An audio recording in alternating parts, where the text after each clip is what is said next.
Hola, muy buenos días, tardes o noches, según la hora que estén viendo este video. Mi nombre es Irene Eva Macías Flores, estudiante de quinto cuatrimestre de Psicología en la Universidad Interactiva Milenio. Este video tiene el propósito de la licenciatura para la materia en Psicología Social, de la cual nos asesora el psicólogo Edgar Hugo Gutiérrez Meneses. Pues el personaje más representativo para mí, de la cual les voy a hablar, es de Jesús. En el Islam se le conoce como Isa en árabe, el cual pues se considera que era un gran profeta. Incluso se menciona varias veces en diferentes capítulos del Corán. Se reconoce la habilidad de Jesús por hacer milagros, incluso desde su cuna, pero principalmente como un profeta.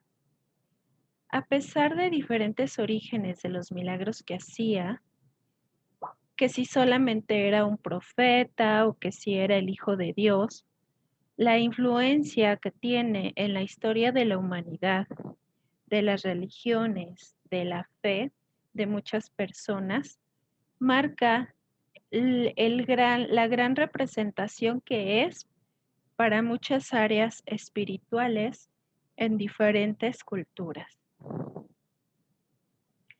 También se le conoce como Yeshua Ben Pantera.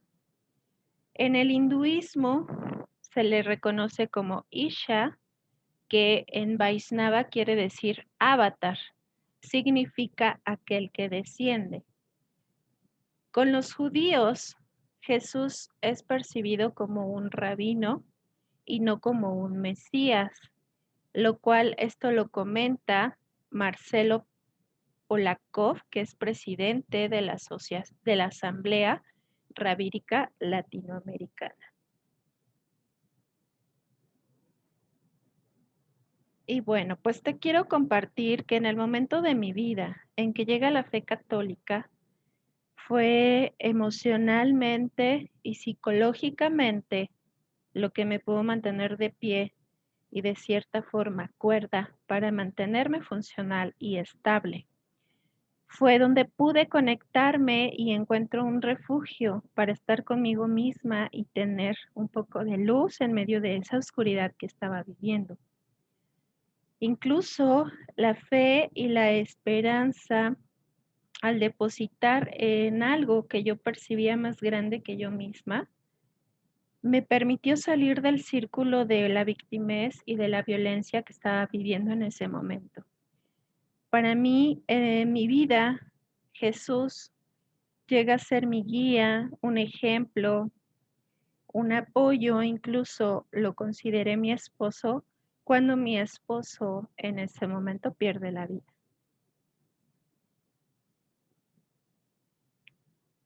Algo que para mí ha llamado más la atención fue que en el aprendizaje de los rituales católicos en ese momento, empiezo a ver que hay mucho en común con ritos y costumbres ocultistas, como el sacrificio de animales, que eh, pues es un ritual de sangre en algunas dinámicas de pacto en la magia que se ocupa con cualquier tipo de sangre de animal.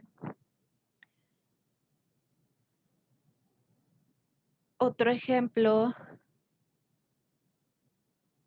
también es el bautizo. El bautizo es otro de los ritos ocultistas que tiene pues miles de años practicándose. La Navidad también se celebraba antiguamente hacia un dios pagano y lo celebran pues incluso gnósticos, sofistas, los ishayas, y es como el origen más hacia lo hermético. Aquí vemos una imagen que es el talismán de Saturno, que igualmente es muchísimo más antiguo que la estrella de David, de la cual Pues los primeros grupos de humanos que existieron creían que era la unidad o el éter de donde surge todo lo físico. Simboliza el fuego, el aire, el agua y la tierra. Aunque hay diferentes historias, sí fue realmente concebido por una participación de algún hombre o que si José fue su verdadero padre. Incluso hay una versión en la que María es abusada por parte de un soldado romano apodado Pantera. De ahí se conoce también a Jesús como Yeshua ben Pantera.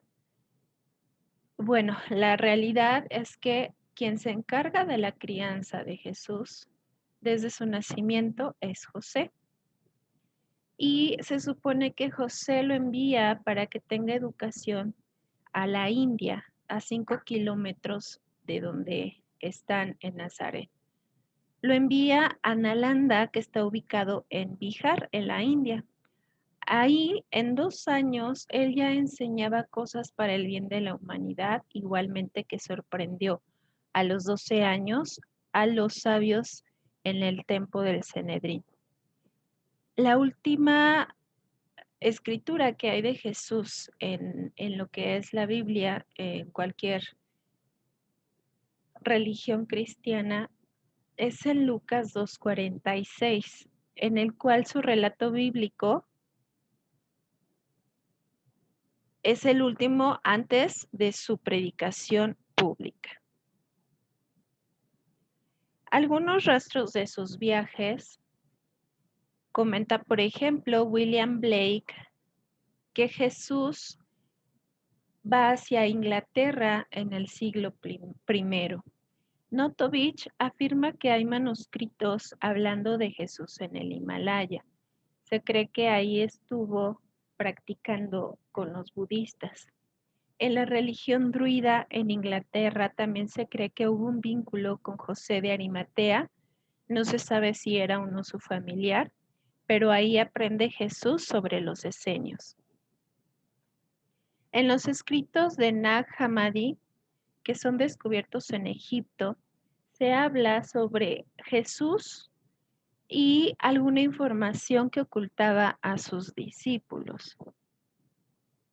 En estas escrituras se puede leer que intenta ir con cuidado Jesús para no revelar este libro a mucha gente, pues el Salvador ni siquiera quiso revelarlo a nosotros, sus 12 discípulos, según el Evangelio de Judas que se descubre aquí en Egipto en 1945.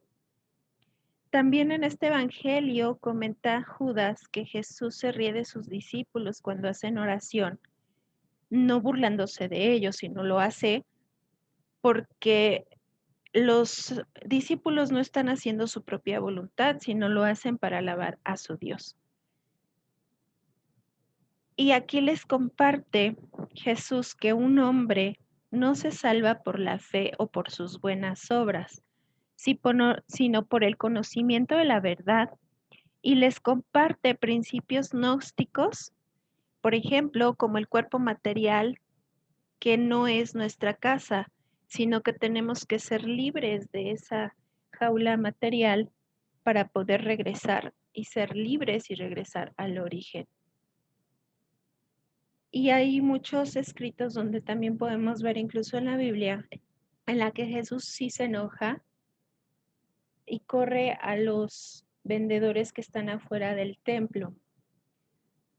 Hay otros mensajes en Evangelio de Tomás, por ejemplo, en la que se menciona que Jesús desde niño mata a 2 pájaros, mata también a un niño con el que se cruza y el niño sin querer golpea su brazo y Jesús enojado se regresa y le quita la vida al niño.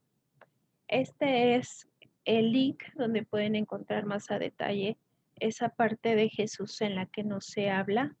Es como que tenía un carácter muy fuerte desde niño.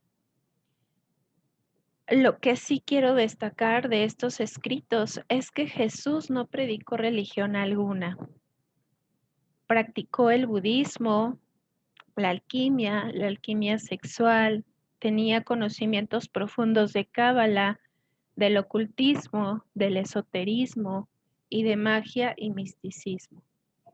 Así que con todo esto tenía el conocimiento para trabajar con la energía, con lo que fue capaz de sanar y de resucitar y cambiar la materia. Jesús también bebía, también se enojaba, también llegó a hacer represiones, pero también forjó su carácter y predicó humildad y amor al prójimo.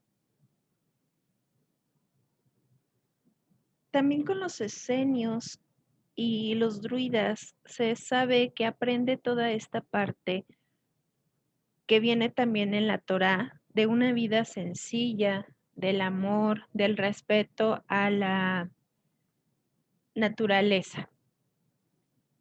Su vida marca una era en muchas religiones. Hay infinidad de mitos sobre su vida de los 12 a los 30 años, pero sin duda alguna, toda su predicación es una guía espiritual que sigue apoyando a muchas personas en su fe y en su forma de vida. Los gnósticos creen que algunos de sus discípulos sabían algunas de estas enseñanzas, pero solamente la daba a conocer a aquellos que estaban preparados. No se sabe de todos esos secretos, pero hay mucha evidencia de que Jesús no predicó ninguna religión.